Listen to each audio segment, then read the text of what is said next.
ये हमारा last topic है इस चैप्टर का, ठीक है। After that we will wind up the chapter, that is what local variable and global variable. अभी पीछे हम बात हुई थी, मैंने कहा था मैं इसको आखिर में बताऊंगा, लोकल वेरिएबल ग्लोबल वेरिएबल। तो ये वेरिएबल जो है ना, ये दो तरह से यूज होते हैं। Variable is what is the parameter, जो हमने पैरामीटर में जो वेरिएबल यूज कर रहे थे, जिनको पैरामीटर का नाम बोल रहे थे हम, the name of the parameter, ठीक है, वो वेरिएबल थे जो वैल्यू होल्ड करते हैं अपने पास, ठीक है। वो ऐसी वैल्यू जो कि एग्जीक्यूशन के टाइम पे चेंज हो सकती है, और कांस्टेंट वो होते हैं जिनकी वैल्यू चेंज नहीं हो सकती, ठीक है। तो यहाँ दो तरह के वेरिएबल, दो तरह से हम वेरिएबल्स को यूज कर सकते हैं, एक कहलाते हैं लोकल वेरिएबल और एक कहलाते हैं ग्लोबल वेरिएबल, ठीक है। अच्छा, अगर आप लोगों से मैं पूछूं कि थोड़ा सा कॉन्सेप्ट है आपके दिमाग में भी पीछे वाली बातों से कि लोकल कौन से होंगे, ग्लोबल कौन से होंगे, मैं आसान अल्फाज में बताता हूँ, फिर आगे जाके इसके एग्जांपल भी दिखाता हूँ आपको। तो local variable are those variable जो के अभी पीछे हमने जिक्र किया था, जो कि कौन से होते हैं, फॉर्मल पैरामीटर्स होते हैं। फॉर्मल पैरामीटर्स मतलब जो कि with in a body explain होते हैं, ऐसे वेरिएबल जो हम बॉडी के अंदर डिक्लेयर करें, कहाँ पे, फंक्शन की बॉडी के अंदर डिक्लेयर करें, that is what local variable. वो लोकल है, वो सिर्फ उस बॉडी, उस फंक्शन से ताल्लुक रखते हैं, उस स्पेसिफिक फंक्शन से ताल्लुक रखते हैं। अगर मैं ग्लोबल वेरिएबल की बात करूं तो global variable all those variables, global variable वो होते हैं जो कि फंक्शन की बॉडी में नहीं, फंक्शन की बॉडी से बाहर डिक्लेयर होते हैं, फंक्शन की बॉडी से बाहर डिक्लेयर होते हैं as a actual parameters, as a actual parameter. Now we can use those variables in the different functions as well, right? Now moving to the definition, elaboration of this one. As you can see here, the local variable, these declared inside any function, inside मतलब body के अंदर declare होते हैं ये, ठीक है।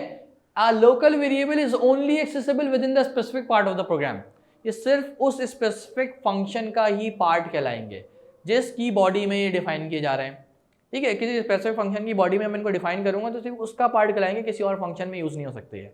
As you can see here कि यहाँ पे देखें बॉडी ये स्टार्ट हुई, बॉडी यहाँ खत्म हुई, तो बॉडी के अंदर मैंने एक पैरामीटर डिक्लेयर करवाया, that is what a is equal to 10, ठीक है। बॉडी के अंदर मैं इसको किसी और फंक्शन में यूज नहीं कर सकता, ये इसी फंक्शन का पार्ट है, ठीक है। That is what it's a local variable, और साथ साथ इसको क्या कहेंगे हम, फॉर्मल पैरामीटर। क्या कहेंगे, फॉर्मल पैरामीटर, ठीक होगी बात, यहां तक क्लियर है। Now come to the second one, it's a global variable, right. Global variable are declared outside of the main function, ये मेन फंक्शन के बाहर डिक्लेयर करवाए जाते हैं, मेन फंक्शन के बाहर, कहां पे, हेडर में, डिक्लेरेशन फेस में, ठीक है। It is also known as external variable, it hold the value of the variable during the entire execution of the program, और उन वेरिएबल्स को हम पूरे प्रोग्राम में किसी भी फंक्शन में यूज कर सकते हैं, not in specifically those functions, right, can be shared with the different functions as well. वो जो हमने ग्लोबली डिफाइन कर दिए हैं, हेडर में डिफाइन कर दिया, उसको हम किसी भी फंक्शन की बॉडी में यूज कर सकते हैं, क्योंकि हमने within a body explain नहीं किए। Are you getting my point, right. As you can see the example of this one on the next page. ये देखें कहाँ डिफाइन करें, ये बॉडी वाला पार्ट था, बॉडी के बाहर, बॉडी से ऊपर मेन फंक्शन में, ये देखो a is equals to 20, right. कहाँ डिफाइन कर रहा है इसको, a is equals to 20, body के बाहर, मेन फंक्शन से पहले, मेन फंक्शन से पहले बॉडी के बाहर इनको हमने डिक्लेयर करा है, तो एज अ ग्लोबल कहलाएंगे। अब इनको हम इस फंक्शन में भी यूज किया, इसको हमने इस फंक्शन में भी यूज किया, दोनों फंक्शन में यूज किया। एक ये अलग फंक्शन था यहाँ से यहाँ तक, और ये अलग फंक्शन था यहाँ से यहाँ तक, इसको इसमें भी यूज किया, ठीक है, और इसको इसमें भी यूज किया, दोनों में यूज किया, ठीक है। तो basically this will be count as the global variable which is declared outside the main function, main function से पहले डिक्लेयर करवाए जाते हैं, और इनको हम किसी भी फंक्शन की बॉडी में यूज कर सकते हैं। और अगर कोई लोकल वेरिएबल है, वो किसी स्पेसिफिक फंक्शन की बॉडी के अंदर डिक्लेयर होता है, और वो सिर्फ उसी का पार्ट होता है, किसी और फंक्शन में यूज नहीं हो सकता।